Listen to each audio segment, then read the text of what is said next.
Hello and good morning, evening or afternoon, depending on when you are tuning into this latest SustyTalk interview from Edie. SustyTalks are our ongoing series of video interviews with sustainability leaders and experts, first launched during the first lockdown here in the UK, which was around early 2020, and is now continuing 2 years later to keep us all informed, inspired and connected. And for this latest interview, it is again part of our circular economy week of content, where we're running various interviews, blogs, op-eds, events and reports across the week, all focused to how businesses can embrace the circular economy. And with that topic in mind, I am delighted to be invited onto this SustyTalk Circle Economy's Director of Strategic Alliances, Marc de Wit. So Marc, thank you so much for joining me today. Yeah, thanks a lot for having me. And I suppose a great place to start would be a little bit about circular economy and also that job title, Director of Strategic Alliances. It sounds like there's quite a lot of collaboration involved in that. What is a kind of average day for you? Yeah, that's a good question. So we at Circular Economy, we've been around for about 10 years, and we work both with businesses, but also with cities and national governments. So really what we try to do is to run our what we call circle scan. So really look at what's flowing through the operation of a business, a supply chain, a city, or a national government, and how can you really get a handle on where you can fix kind of the dominantly linear system at the moment. So in that, my average day is working with a lot of businesses, both SMEs, startups, but also bigger corporations, and really working with their teams, both at the top level, but also on the operational level, in what are the ideas, where do they currently stand, where do they struggle to move to circularity, and how can they move that really to practice? How can you also build kind of the capabilities of the teams, of the people that need to make that transition happen? So skill them up. But also on the government side, we have collaborations ongoing with United Nations bodies, with the World Bank, etc. So it's really a mixed, I would say, a mixed engagement with businesses, with multilateral organizations, with governments, all with the idea to move circularity to practice. I think that's kind of the type of stakeholders you need around a table to make this happen. You can't just look at one sector, whether that's business or financial institutions or cities. Everyone needs a part to play. So that's a very smart approach in that. And Marc, I'd love to get your thoughts on I suppose a pre-existing belief that I have, and that's I suppose how perhaps the circular economy kind of cooled off a little bit for many businesses. I think back in kind of, and this is relevant to obviously lockdown, which is how SustyTalks came to be. But prior to lockdown, circular economy was really having its kind of moment. It was hitting all the headlines. Plastics was largely the poster child for that kind of the blue planet effect, as it was called in the UK, around kind of delivered this sea change in the way that consumers demanded more from businesses, and businesses therefore demanded more from other businesses around the circularity of products and packaging. But then the lockdown happened, and that consumer-facing aspect kind of disappeared for a bit. And post, I suppose, lockdown, net zero has been very much the focus in the build up to COP26 last year, and now existing that as well. And I know there's some interlinks between the circular economy and net zero, but would you kind of share that belief that perhaps circular economy has fallen down the corporate agenda somewhat, or do you think actually businesses have just been actioning this in the background? Well, I think absolutely that. I think it also matters where on the planet you ask this. I think definitely if you look at Europe, the topic is still very front and center. It's also interesting to see that once we were kind of half year into lockdown, sometimes at that beginning we thought it would be over in a matter of weeks or months, and then we were for 2 years, and we really thought we would do things very different even if there would be an end to COVID. And I think the realization starts to kick in now, looking at crowded airports again, people taking flights. And also just consumption going up again. In my view, but it's of course hard sometimes to judge from somewhat of the bubble I'm in, but I think it's absolutely front and center. And what's even more is that I think the connection between net zero and mitigating climate impact, that circular economy actually can be a huge lever to establish that. So I have seen the two agendas that have been quite separate for about a decade, that they're moving closer to one another more and more, whereby the circular economy becomes this big lever for net zero and mitigating climate impact as well. And that was actually my next question, actually, because circular economy, you guys run kind of annual reports that are circularity gap reports. And I believe the most recent one kind of states that indeed circular economy strategies can help cut global greenhouse emissions by around 39%. I love the title, circularity gap. It kind of showcases that there's a chasm to cross for businesses. So what kind of steps should they be taking to close this gap? Well, of course, that is highly dependent on kind of which sector you operate in. I think maybe kind of quickly going back to that point. So it was really our firm belief that we needed to advocate more for what circular economy could do in terms of closing the emissions gap. So we really borrowed the title for our circularity gap from the emissions gap report that has been around for, I think, almost 2 decades at this moment. And we really thought, well, how can you, in many of the standing policies, those sort of national determined contributions in terms of climate, they're very much focused on doing things a little less bad and really optimizing a linear system rather than pivoting to circular.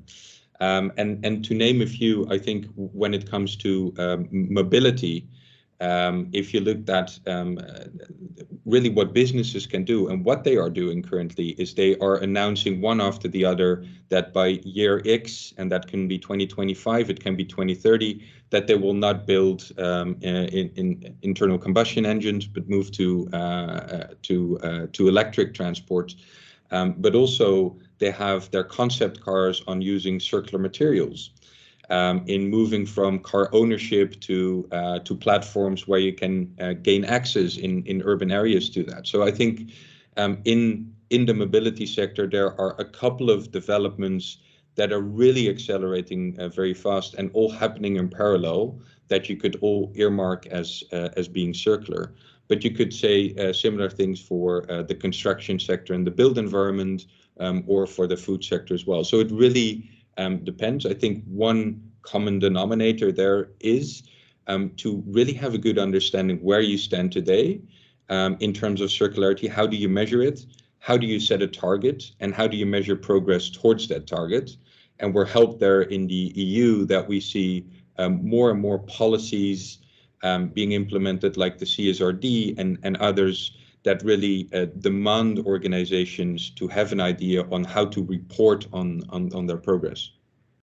I think that reporting aspect is going to be key. I mean, certainly in the UK, we've seen, and I suppose this is probably more for consumer-facing brands, but we've seen a lot of cases of businesses badging something as sustainable or low carbon, or indeed around kind of packaging as circular or recyclable or reusable or compostable, biodegradable. There's a plethora of potential alternatives in that sense. But the I suppose the language they're using is potentially misleading and could be prone to greenwash. So how do businesses look at circularity through the lens of kind of transparency and ensuring that, you know, they're not kind of contributing to greenwash, probably inadvertently rather than just kind of maliciously, and not delivering any unintended consequences along the way? Right. Well, I think we're definitely in a transition. 10 years ago, when there was the rise of the circular economy as a concept, I think we've come a long way. We're now moving into implementation, but we're also stuck in a couple of ways of, for example, measuring sustainability at large with kind of the ESG type lists that we have, that sometimes are very much kind of effort focused. What are the number of initiatives you have to move to sustainability, rather than necessarily measuring how sustainable your operations are, or what could be the footprint in your industry as a part of the entire market that you could be entitled for to consume. So I think what we're seeing is a development in smarter metrics, let's say. And it's quite a complex field you try to monitor here. So, but I think we're making strides there in terms of being more transparent, also in terms of having more sector benchmarks, in terms of how circular they are. But we definitely come from a situation where there was a lot about kind of what is your intent, what is the effort, how much initiatives, and that hardly ever really measures transparently how you're doing on sustainability. But I see a positive development there, and also maybe in that, of course, there are many things like the ban on plastic straws, etc. There are many things that are steps in the right direction. But if you then, as a consuming-facing brand, put that kind of high on your agenda, that may seem kind of nice, but it's not cutting it, and it's not really changing the core of your operations. And obviously, that's where we need to focus dominantly. And for my last question, then I want to kind of focus on I suppose what a business model looks like in terms of the circular economy, because we've seen a lot of examples of, I suppose, the businesses taking the low-hanging fruit, which is essentially making, still selling products, but changing the materials that they use to be more circular. But at what point do you feel, are we going to ever approach a conversation where businesses need to talk about whether they've reached peak stuff, in sense, they're not trying to sell more and more to consumers or businesses, but actually just trying to sell services instead? Absolutely. Although I do think that you can't see the business model change from owning stuff to providing access synonymous to circular economy. So there could still be sectors where you want to keep kind of a business model alive where you sell stuff, but you know that it's made of materials that are of the right type, and you also know that your waste processing end of use is optimized for that. But I think definitely there's something to say for kind of the servitization and the product as a service movement as we've seen it, connected to your kind of peak stuff, where we don't necessarily own all of that and where it's ever more, but where we really have access. And I think a good example I sometimes mention is Spotify, where 20 years ago, there was a huge physical reality in listening to music with compact discs in every house. And now you have a better product, more access to more music, but it's less dependent on a material reality. So there are definitely kind of innovations on many fronts moving there, as well as coming back to my earlier mobility example in urban areas where you can just kind of rent a car whenever you need one, rather than having it and sitting idle for the majority of the time. Now, there's some great examples, and it's going to be really exciting to see how other sectors that is applicable to kind of jump into that in the future. But Marc, I am wary of time. I don't want to keep you for too long. So thank you so much for your time today. Thanks a lot for having me.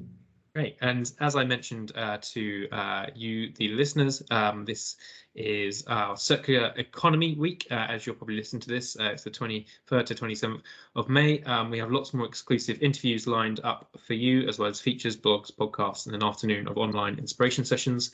And we'll soon be running an exclusive roadmap report on how businesses can minimise single-use plastics, of which Circular Economy have kindly contributed a foreword for. And that foreword is now available to read on our website. Just search Circular Economy on edie, and that acts as a nice sneak peek for when that report eventually goes live. And more broadly, you can access all of that great content I've just mentioned and register for that online event by heading to edie.net, clicking the events tab in the top menu and selecting Circular Economy Week 2022. But for today's interview, I'm afraid we're out of time. So Marc, thank you once again, and stay safe, stay positive, and keep up the Susty Talk.